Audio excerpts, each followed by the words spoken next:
कम से कम वैखरी वाणी को भी तो एक दिन का विश्राम मिलना चाहिए कि नहीं। और वह एक दिन का विश्राम देने वाली तिथि है आज माघी मौनी अमावास्या।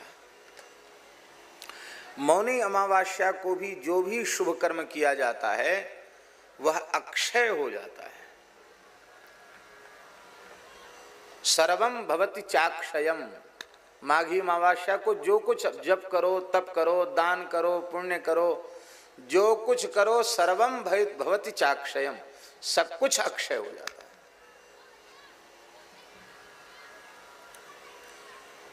जैसे सूर्य ग्रहण के समय अथवा जब सूर्य मकर राशि में प्रवेश कर रहे हो, मकर संक्रांति के समय समुद्र में स्नान करने मात्र से 1,000 अश्वमेध का पुण्य प्राप्त हो जाता है। ऐसे ही आज की तिथि पर भी वही पुण्य प्राप्त होता है। आप लोग कहेंगे कि हमें पुण्य की आवश्यकता क्या पड़ गई। हमारे यहाँ शास्त्रों में लिखा है, स्वल्प पुण्यवताम राजन विश्वासो नैव जायते। भगवान में, गुरु में, मंत्र में, देवता में, शास्त्रों में जिनके पुण्यों की कमी हो जाती है उनको विश्वास नहीं होता है।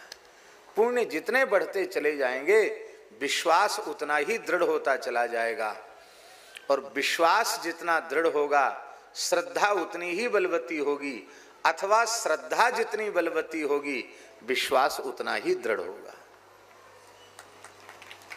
इसलिए श्रद्धा विश्वास को तुलसीदास जी ने शिव पार्वती का स्वरूप माना है। भवानी शंकरो वंदे श्रद्धा विश्वास रूपिणौ, याभ्याम बिना न पश्यन्ति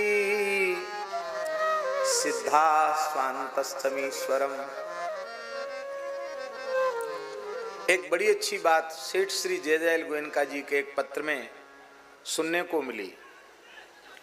उन्होंने कहा श्रद्धा से लाभ क्या है। सेठ जी की बात, क्या लाभ है श्रद्धा से। तो वे श्री भाई श्री हनुमान प्रसाद पोद्दार जी को पत्र लिख रहे हैं।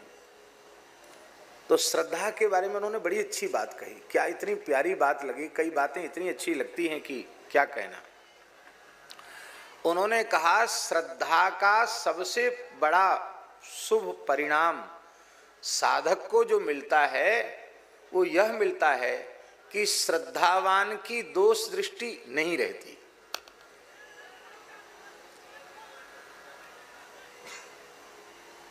श्रद्धा अपनी सर्वोच्च कक्षा में पहुंच जाएगी तो भगवान को छोड़ के दूसरा कुछ दिखेगा ही नहीं।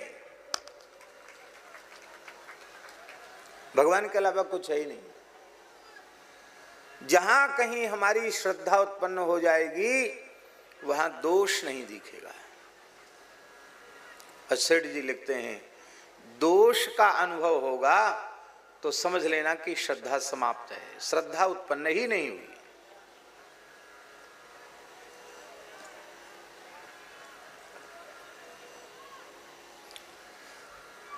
देखो हम उदाहरण दे रहे हैं। प्रहलाद जी का पौत्र है बलि। भगवान के परम भक्त हैं प्रहलाद जी, और प्रहलाद जी का पोता है बलि। तो भगवान में इतनी श्रद्धा है उसकी, इतनी श्रद्धा है उसकी भगवान में कि भगवान वामन रूप में आए और भगवान ने स्पष्ट छल किया। छोटे से बालक बन के आ गए, बोले हम तो संतोषी ब्राह्मण हैं, 3 पग ही दे दो। और जब दे दिया तो क्या किया उन्होंने उसके साथ आप सब जानते ही हो। बांध के डाल दिया, बड़ी कठोरता निर्दयता दिखाई, सबके सामने फटकारा और नरक का भय भी दिखाया।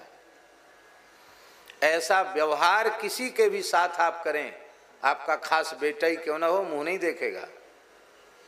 और आजकल के बेटा तो पता नहीं क्या कर दें। लेकिन धन्य है श्रद्धा। तमाम लोगों ने कहा भगवान ने छल किया। अरे ये तो न्यायोचित था कि नहीं। बलि ये कह सकता था, महाराज जिस स्वरूप से आपने संकल्प लिया है, दान लिया है, उसी स्वरूप से आप नापें। 3 डग। अब हम जाएं, हमें पता नहीं कि इनका क्या काम है विश्वनाथ जी का, पर मन कथनचित इनकी कपड़े की दुकान हो और हम इनके पास जाएं और कहें कि 3 मीटर कपड़ा लेंगे हम, ठीक है ले लो। सौदा तय हो जाए तो हम कहेंगे कि बंबई से वृंदावन तक हमारा 1 मीटर होगा, हमारा नाप बंबई से वृंदावन तक 1 मीटर होगा। तो ये अथवा अन्य कोई व्यक्ति हमें देगा, सौदा देगा? भैया भले ही मान लो इतना बड़ा मीटर बना लें, हम कहें हमारा नाप तो ये है, कोई नहीं दे सकता। 3 पग माने 3 पग हो तो ये कोई बात है? छोटा बन के ले लिया, बड़ा बन के नाप लिया, छल तो है ये।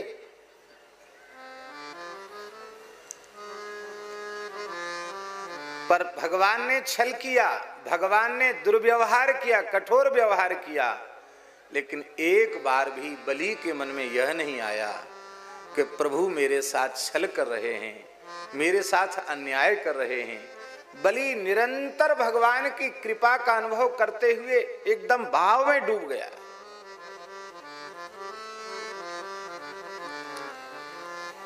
भगवान ने बलि की पत्नी से पूछा, उसकी भी श्रद्धा ऐसी विंध्यावली की, बोले देवी तुम अर्धांगिनी हो, तुम अपना मत दो, तुम्हारे पति की ये हालत है, कुछ कहना चाहते हो तो कहो, क्योंकि दान में तुम्हारी सहमति जरूरी है। विंध्यावली बोली, भगवान आप तो करुणा सागर, दया सागर हैं, आप जीवों के दोष देखते ही कहाँ हैं। आप मेरे पतिदेव ने आपके प्रति बहुत बड़ा अपराध किया है। पहले तो इनके मन में ब्राह्मण मानकर देने की श्रद्धा थी, और जब गुरुजी ने ज्ञान करा दिया था कि एष वैरोचने साक्षात भगवान विष्णुरव्ययः कश्यपा ददतिर जातो देवानाम कार्य साधकः, ये साक्षात भगवान विष्णु हैं। जब पता चल गया था मेरे पतिदेव को कि आप साक्षात परमात्मा हैं, तब तो इन्हें विवेक पूर्वक ये कहना चाहिए था, भगवान ब्राह्मण बालक मानकर देने में श्रद्धा थी, अब जब आप परमात्मा ही हो तो है हमारा क्या, ये तन मन प्राण सब कुछ आपका है, ये सारी धरती आपकी, सारा ब्रह्मांड आपका है। हे भगवान ये तन मन प्राण सर्वस्व आपके चरणों में निवेदित है, आपकी वस्तु आप जैसे चाहें उपयोग कर लें, कितना अच्छा होता।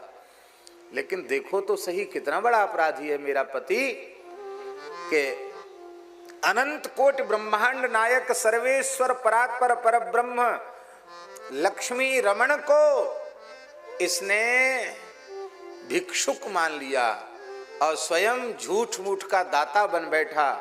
तुभ्यमहम संप्रददे, भगवान को देगा ये? आप बिल्कुल ठीक कर रहे हैं मेरे पतिदेव के साथ, ऐसा ही होना चाहिए, क्योंकि जिस अपराध का दंड यहां मिल जाता है उसका फिर नरक में नहीं भोगना पड़ता। बलि का मन भी खुश हो गया, पत्नी ने मेरे मन की बात कही, ठीक कह रही है, ठीक है मेरी गलती है। बलि को भी अपनी भूल का अनुभव हो रहा है। भगवान तो रो पड़े। भगवान ने कहा बस विंध्यावली ज्यादा मत बोलो, तुम दोनों ने हमको बिना मोल के खरीद लिया है, हम तो बिक गए हैं तुम्हारे हाथों।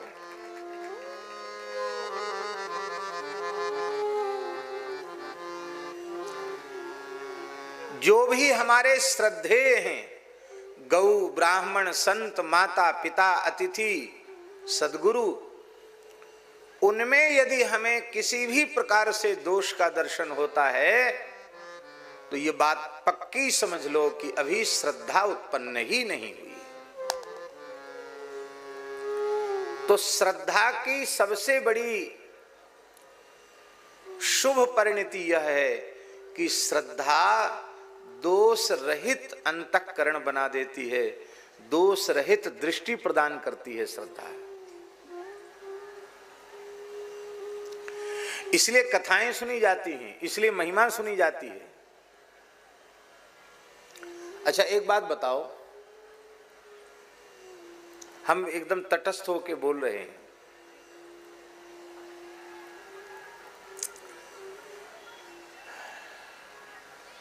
कैकेयी ने वरदान मांग लिया और राम जी का वनवास हो गया।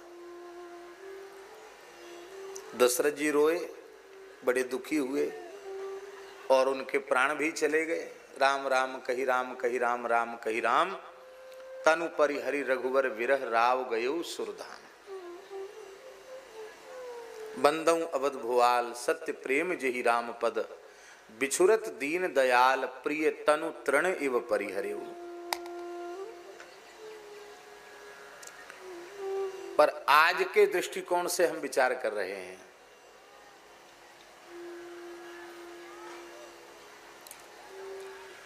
क्या राम जी के साथ न्याय हुआ?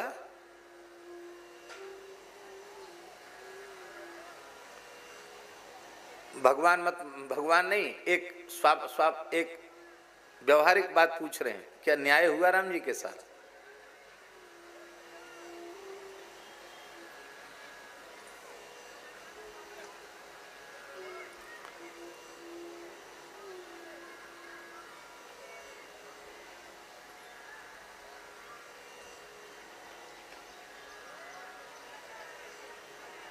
हम कोई टीका टिप्पणी नहीं कर रहे हैं, लेकिन एक बात कह रहे हैं, दशरथ जी को कहना चाहिए था कैकेयी से कि तुम मरो चाहे जियो,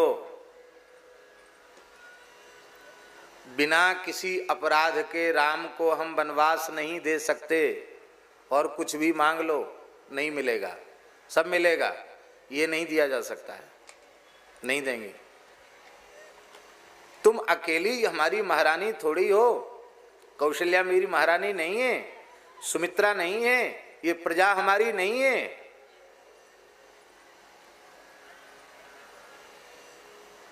और ये तर्क वे दे सकते थे कि राम जी नहीं रहेंगे तो मैं भी जीवित नहीं रहूंगा, मैं जीवित नहीं रहूंगा तो कौशल्या सुमित्रा भी जीवित नहीं रहेगी। प्रजा के भी प्राण राम जी में बसते हैं, प्राणहु ते प्रिय लागहि सब कहूँ राम कृपाल। कल्पना तो करो, महाविनाश हो जाएगा, एक भी कोई अयोध्या में जीवित नहीं रहेगा। और मुझे अपने पुत्र भरत पर विश्वास है, भरत भी प्राण धारण नहीं कर सकेगा। क्या करोगी अकेली इन महलों में, अयोध्या का साम्राज्य अकेले भोगोगी? ये तुम्हारा विचार विवेक पूर्ण नहीं है। अथवा ये कहते कि नहीं हम देंगे तुमको, लेकिन पहले हम भरत जी को बुलाते हैं, शत्रुघ्न को बुलाते हैं, वशिष्ठ जी को बुलाते हैं, ऐसे थोड़ी। अरे मैं राजा हूं तो क्या मुझे इतनी स्वतंत्रता है कि गुरु जी से पूछे बिना मैं निर्णय ले लूं? सामान्य विषय पर निर्णय लिया जा सकता है, इतना महत्वपूर्ण विषय सारी प्रजा को, सारे राजाओं को बुला करके मैंने घोषणा की है राम जी के युग को युवराज बनाने की, और तुम्हारी बात को सत्य करने के लिए इतने लोगों के सामने झूठा प्रमाणित हो जाऊं? ऐसा क्यों नहीं किया? राम जी नहीं चाहते थे, सही बात तो ये, राम जी नहीं चाहते थे ऐसा हो। राम जी जो चाहते थे सो ही हुआ, क्योंकि अवतार का प्रयोजन कैसे पूर्ण होता। पर सच्ची बात यह है, वाल्मीकि रामायण में लिखा है, हम अपने मन से नहीं बोल रहे हैं, वाल्मीकि रामायण में लिखा है, लक्ष्मण जी ने सच्ची बात को कहा। लक्ष्मण जी ने कहा पिताजी स्त्रीण हैं, स्त्री में आसक्त हैं, स्त्री में आसक्त पुरुष का धर्म विवेक सब नष्ट हो जाता है। और इस बात के लिए राम जी ने लक्ष्मण जी को अनुशासित किया है। पिताजी के संबंध में ऐसा सोचना भी अपराध है। तो हम ये बात निवेदन कर रहे हैं कि राम जी के मन में पिता के प्रति दोष दृष्टि नहीं है, ना ही अपनी विमाता कैकेयी के प्रति दोष दृष्टि है। क्यों? पिता माता में जैसी श्रद्धा होनी चाहिए वैसी श्रद्धा राम जी में है, इसलिए न उन्हें पिताजी का दोष दिखाई पड़ता है, न उन्हें कैकेयी का दोष दिखाई पड़ता है। हमारे भीतर श्रद्धा उत्पन्न हो जाए तो हमें दोष अपना ही दिखेगा, दूसरे का दोष दिखेगा ही नहीं।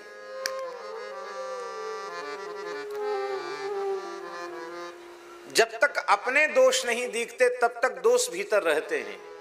जब अपने दोष दिखना बंद हो जाते हैं तब जीव पूरी तरह निर्दोष बनता है, उसका हृदय शुद्ध होता है, और शुद्ध हृदय में भगवान के मंगलमय स्वरूप का विलास होता है, प्रकाश होता है।